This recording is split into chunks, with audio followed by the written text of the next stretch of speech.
Messi is about to win his 8th Ballon d'Or, which is going to be a world record. Nobody has ever touched 8 total Ballon d'Ors, and the Ballon d'Or ceremony is going to be taking place on October 30th, so in about 13 days. It has been said that Messi has been told that he's going to win the next trophy, and everything is already set. Now, there is a lot of debate regarding Messi's win for the Ballon d'Or this year. Many have been claiming that Erling Haaland should have won this trophy, and I'm going to be explaining exactly why Messi is the winner of this Ballon d'Or in this video, because that is the big debate, right? Is it true? Is Erling Haaland the player that should have won this Ballon d'Or? So if you guys are new here, welcome to this YouTube channel. Thank you guys for watching and tuning in. If you guys want to support this YouTube channel, you guys can so by liking this video and also subscribing to the channel. Also, if you guys do want to talk about other conversations about football, we can do that on the Discord group chat. I do have a group chat where I have a lot of people in that group chat, and we always just like to talk about whatever's going on in the world of football. So the link is going to be provided down below on the description box and also in the pinned comment. So I'll see you guys there. And so let's go back into this conversation and let's talk about Lionel Messi. So Messi will be winning the 2023 Ballon d'Or. Messi was able to win the World Cup, inspired Argentina to win the World Cup after so many years of not winning it, since 1986 when Maradona brought the World Cup to the country. And when Messi does receive this Ballon d'Or, he will be considered as the first recipient of the Ballon d'Or to be playing their club football outside of Europe, because he does play for Inter Miami. Now, I kind of want to give you guys like an overall review of what Messi has done in the 2022-2023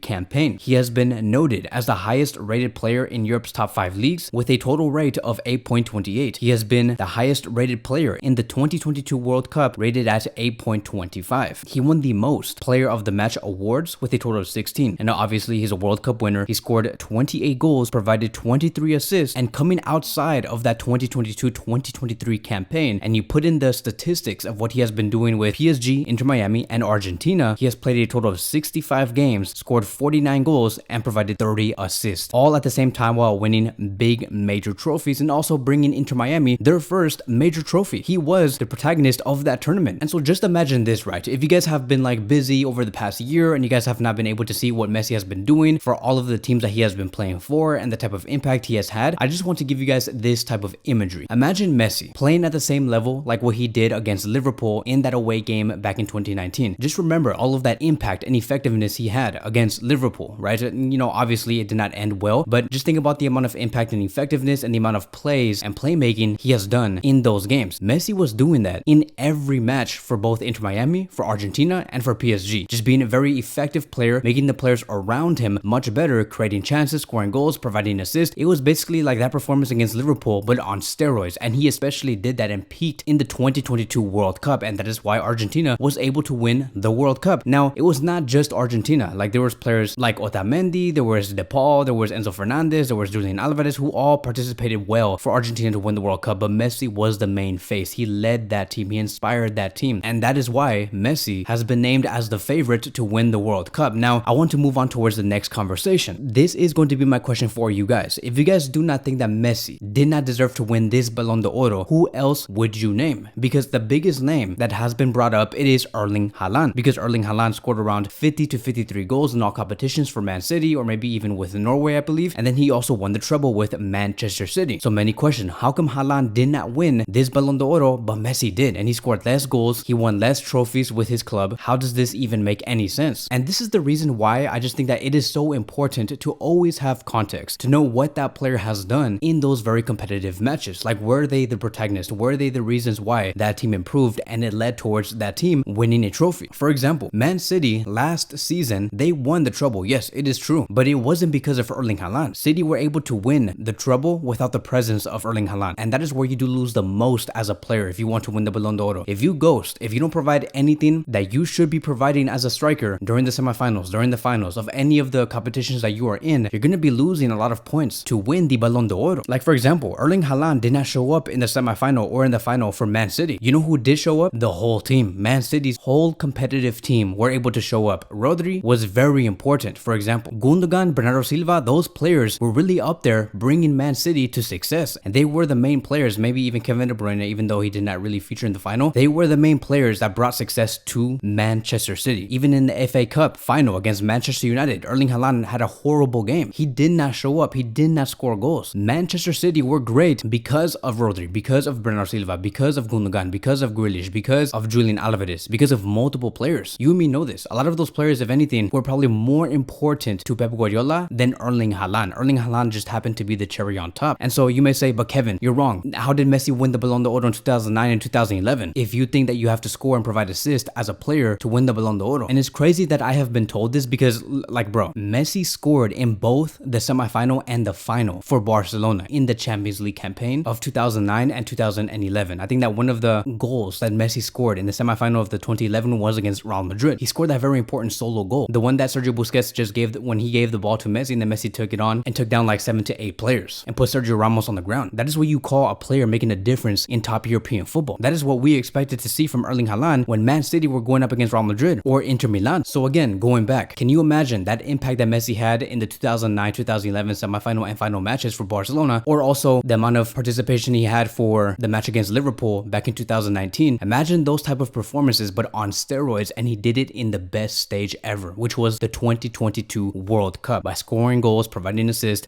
creating all of these chances. And you guys can go see the highlights, right, of what Messi did during that campaign. The amount of chances he gave to Lautaro Martinez, to Julian Alvarez, it was just insane. And at 35 years old, you gotta be kidding me. And then they went on to win the World Cup, and Messi scored 2 goals in the World Cup final. It's just like no, bro, I'm sorry. Like, you know, I'm not even trying to downplay Erling Haaland. I think that Erling Haaland is going to be a generational player, a player that will conquer football for the next 10 to 15 years or however long he wants to play. But it's just, if you try to put him in the same level of Messi, what Messi did in the last year, there's just no comparison. He does not touch Messi at all. Now again, you may say, but Kevin, it's rigged. The World Cup does not hold that much weight. Then explain to me, right? Explain to me how Modric won the Ballon d'Or in 2018. Like, do you really believe that the Ballon d'Or is trying to favor Messi all the time? Because he did not win it back in 2018. If anything, he was in 5th place in 2018. Modric won the Ballon d'Or, and you want to know why? Because he went all the way to the final of the World Cup while being the main protagonist for Croatia. Modric showed up from the very beginning, from the first game that Croatia played in that World Cup campaign. Modric was there from the very beginning and was there from the very end. Messi was decent in that campaign. Like, he was alright. Like, he scored a goal against Nigeria, but it was not that type of performance like what we saw 6 months ago. It was not even close. And so that is why Modric deserved to win that Ballon d'Or, because he was amazing in that World Cup. And so, like I've said, I want to make it very clear. Erling Haaland is a generational player. I do agree with many of you guys that he is one of the best in the world. But how are you going to try and claim Erling Haaland to be the best player in the world, winning the Ballon d'Or, when he's not even the best player at Manchester City? To me, in my opinion, the top 3 best players at Man City last season, it was either Rodri, Kevin De Bruyne, or Bernardo Silva. Maybe you can even add Gundogan. Now the next question is going to be this, right? Like, is Messi going to be winning another Ballon d'Or in the future? The 9th Ballon d'Or? I have no idea. Yes, Messi is going to be playing his football at Inter Miami. I don't even think that his football in America does even count. What if Messi scores a hat-trick in the Copa America and Argentina ends up winning the Copa America again? Could that be one of the reasons why Messi could win the Ballon d'Or in the future? Maybe. But I don't know. I think that